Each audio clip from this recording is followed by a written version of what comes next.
Have you ever wondered what the best liar in nature looks like?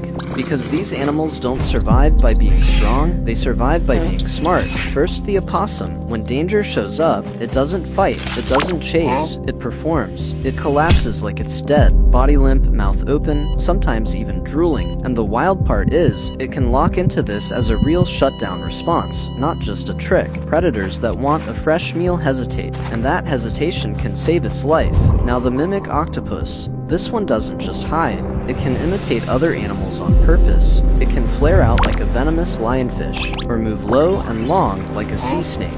Most predators don't want to gamble on poison, so when the predator hesitates, the octopus is already gone.